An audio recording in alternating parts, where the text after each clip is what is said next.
Un élément de la gendarmerie nationale camerounaise a perdu la vie à l'agence de transport Finex Voyage à Douala. Le maréchal de logis, Ahmed Lipembe, a été froidement arraché à la vie par les agents d'entretien des toilettes en service dans la dite agence. Le drame en question est survenu à la suite d'une altercation entre ses employés en charge des toilettes contre deux éléments de la gendarmerie en civil de retour d'une mission de service dans le sud-ouest du pays. Le motif de ce crime crapuleux est plus que banal. 100 francs CFA, c'est la somme que le gendarme devait payer à ses bourreaux après usage de leur espace de travail. Ces derniers n'ayant pas la pièce de monnaie, il a résolu d'aller changer l'argent avant de venir régler sa facture. Le responsable du guichet douche de l'agence n'a pas été d'accord avec ces transactions et une violente bagarre a éclaté. Au cours de la mêlée, une latte est saisie par un employé de Finex et le coup fatal est appliqué au jeune soldat à la tempe. L'infortuné s'est écroulé et est resté inerte au sol. La scène méticuleusement filmée par les camarades de l'agence a permis de mettre la main sur ces suspects qui sont passés aux aveux complets.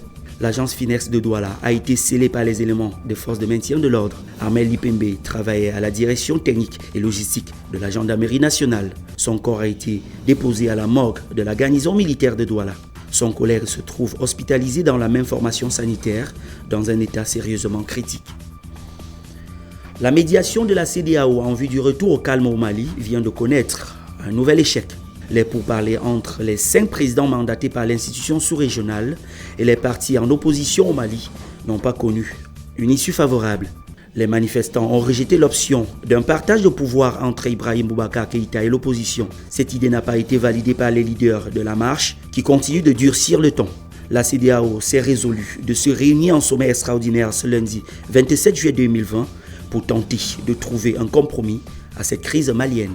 Plusieurs tentatives de sortie de crise ont déjà été entreprises pour amener les contestataires à une position d'apaisement. Toutefois, l'imam Mamoudiko estime que leurs revendications ne seraient aboutir qu'à la suite de la chute du président Ibrahim Boubacar Keïta. Le sommet de lundi se tiendra en vidéoconférence et toute l'attention est désormais fixée sur cette ultime occasion pour opérer un retour de la paix en terre malienne. Au Soudan, le président déchu Omar El-Béchi était devant la barre. L'ancien président soudanais fait l'objet de nouvelles procédures devant une cour spéciale de Khartoum pour avoir violé l'ordre constitutionnel suite au coup d'État qu'il a porté au pouvoir en 1989. Après sa condamnation le 14 décembre dernier à 2 ans d'emprisonnement ferme pour corruption, Omar El-Béchir est cette fois-ci interpellé pour violation de la Constitution. L'ancien homme fort de Soudan se trouve dans cette affaire avec certains de ses proches collaborateurs et c'est chaque jour que l'étau de la justice se referme sur lui et ses fidèles compagnons. Jugée impartiale, la Commission électorale indépendante de Côte d'Ivoire, CEI, doit être réformée avant la tenue de l'élection présidentielle d'octobre prochain. Tel a été l'objet du communiqué rendu public jeudi suite à l'arrêté du 15 juillet 2020 de la Cour africaine des droits de l'homme et du peuple.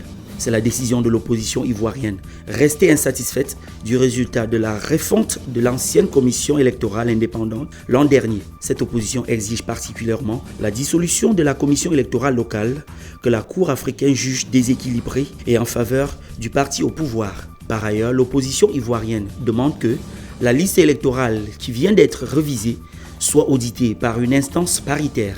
Enfin, une grande majorité de l'opposition juge un éventuel mandat du président actuel Alassane Ouattara de violation de la Constitution. L'opposition dans son communiqué demande donc la réouverture d'un dialogue politique en vue de la mise en place d'une nouvelle commission électorale répondant aux normes internationales. Notons que la crédibilité de la commission électorale indépendante est cruciale compte tenu de la présidentielle de 2020 qui s'annonce très tendue.